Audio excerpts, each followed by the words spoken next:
Hi there. I'm sure you want to live a happy, healthier life.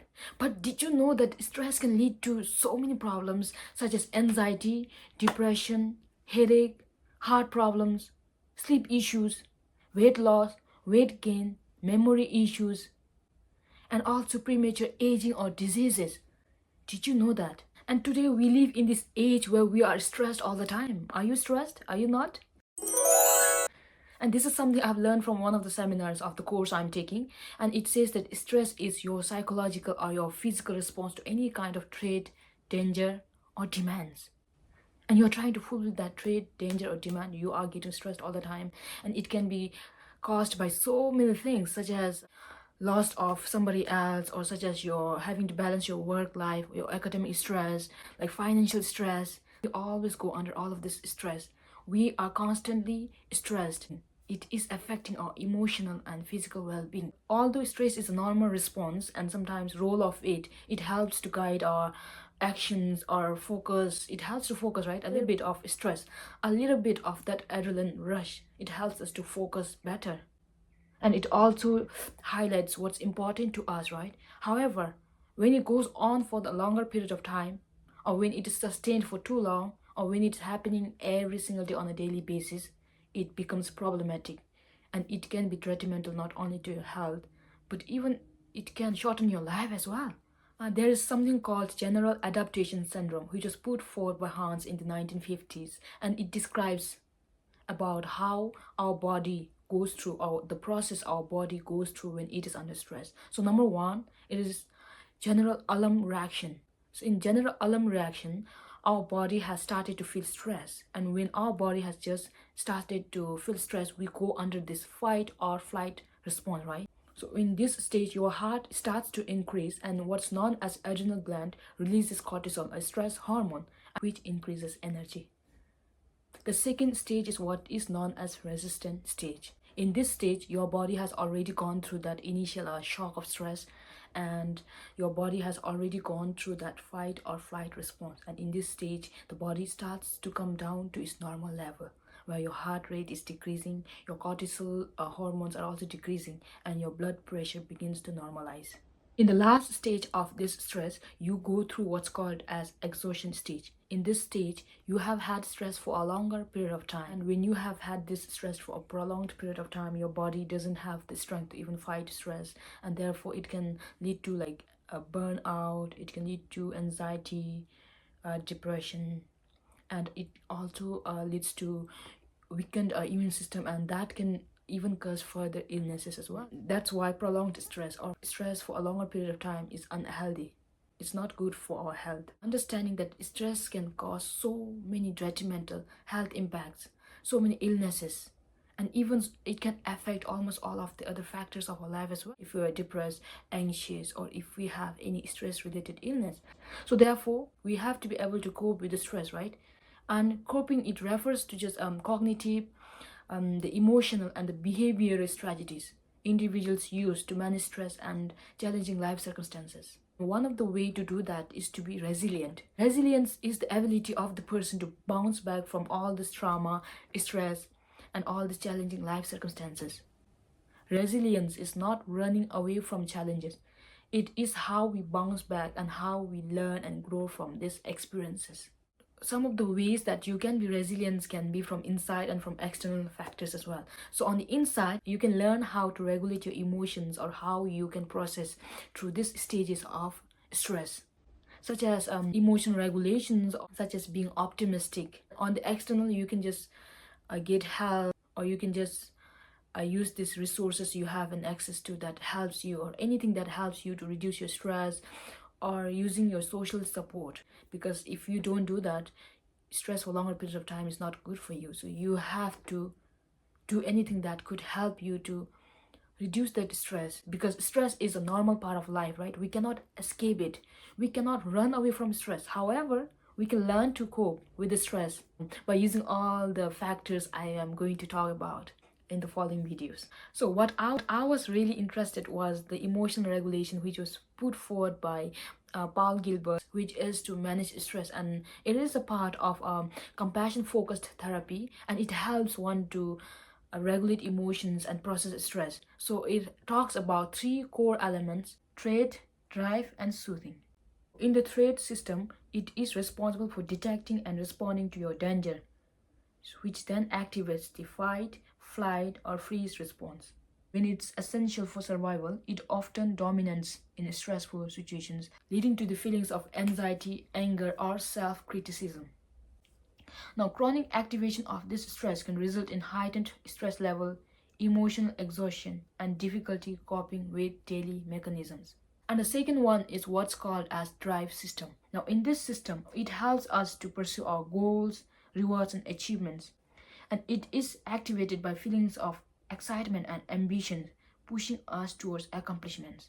However, over reliance on this system can lead to perfectionism, overworking, or neglecting your self care, which then ultimately leads to burnout. That's not good. The third stage is what's known as soothing system. Now, in this system, it helps to manage stress by promoting our feelings of safety, containment, and well being. It is activated through the acts of self compassion, connection with others, and mindfulness practices. This system counterbalances the trait and the drive system, allowing for more emotional regulations and recovery. Now, soothing system, it plays a very important role in managing our stress by making us feel safe, by making us feel contained, and by promoting our well-being. In our seminar, we also talked about how important it is to realize when our body is under stress.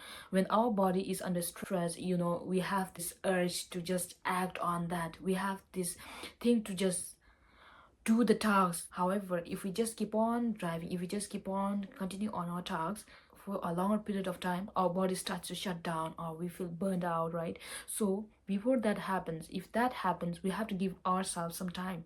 We have to self-soothe ourselves, which is an act of self-compassion, such as taking a little bit of time off, or getting some fresh air, or just taking some rest, just being contained, just being safe and connected to yourself. Because when you are just doing things, when you are just trying to fulfill your tasks, when you are working on your goals, or whenever you are working on your tasks, you just want to finish, you just want to be able to do it so fast. However, your body is going under constant stress, and when it's asking for rest, you have to be able to give that. You have to be able to soothe yourself first before you move on or before you continue on to that task. Because if you don't do that, you are going to be stressed for a prolonged period of time, and that is not good.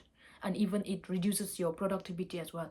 It reduces the quality of the work you're trying to produce. Therefore, my dear friends, as much as you have so many things to do, as much as we're all struggling to make our ends meet, as much as we have so many responsibilities and as many things as we'd like to accomplish, we have to also give ourselves a time to just slow things down, take some rest, because that is an act of self-compassion. And without that, your body cannot go on for longer period of time. It will just be stressed, and it will lead to so many other harmful effects. So this way, by being self-compassionate, by connecting with others and ourselves, and by being mindful, by taking just time to be in the present moment, for instance, it can help us to reduce the dominance from the trait system, where we are being motivated to act, or where we are compelled to act out of our needs, out of our survival needs, or out of our needs to feel safe. So just take some time off, or otherwise your body will be stressed for a longer period of time.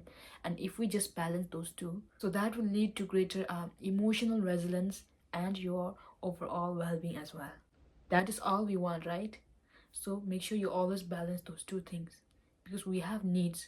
We have to make our ends meet, and there are some actions we need to take. We have to pursue some things. However, those two has to be balanced as well, and that way it can help you to regulate your emotions. And this is one of my favorite things.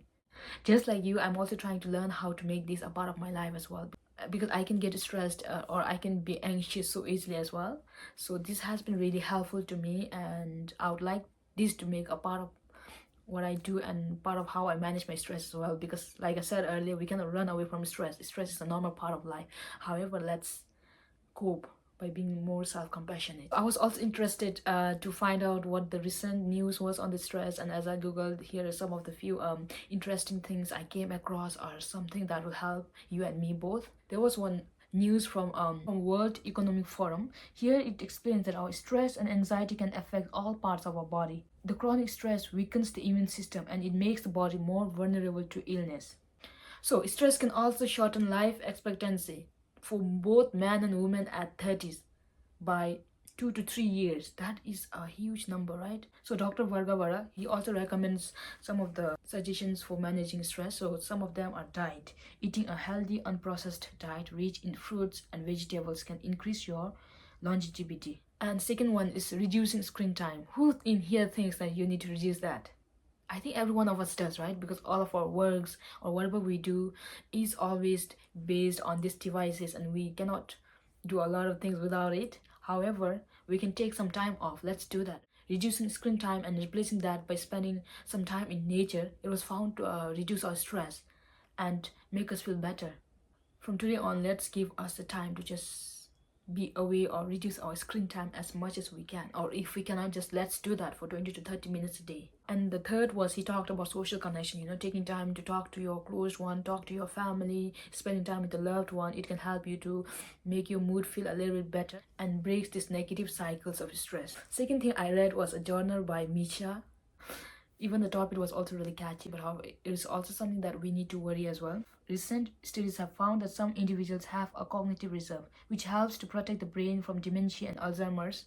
This cognitive reserve can be built through activities like mental stimulation, physical exercise, and strong social connections. However, chronic stress can lead to the decline in this cognitive reserve, making the individual more vulnerable to cognitive decline.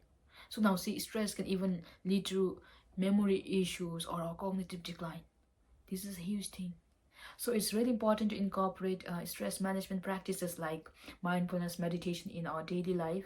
We have to make this like a part of our routine because stress is also part of our life. Therefore, my dear beautiful girls and boys out there, even though we have so many goals, even though we have schedules, even though we have to do so many works, even though we would like to get our things done, let's take time off to just spend in nature or just give ourselves a self time like mindfulness or meditation. Let's just spend time with our family or friends, with any loved ones. That way you self-soothe. That way that is an act of self-compassion, and that way you help to prevent yourself from all this effects of stress. So lastly, I hope you enjoyed this video and I hope you learned a lot today. And from today on, even if you are stressed, I hope you are able to recognize when you are stressed and you are able to give yourself the time to just slow down when you're stressed, and when you feel a little bit energized, then you go on to do your work. And I hope that it helps you for a longer period of time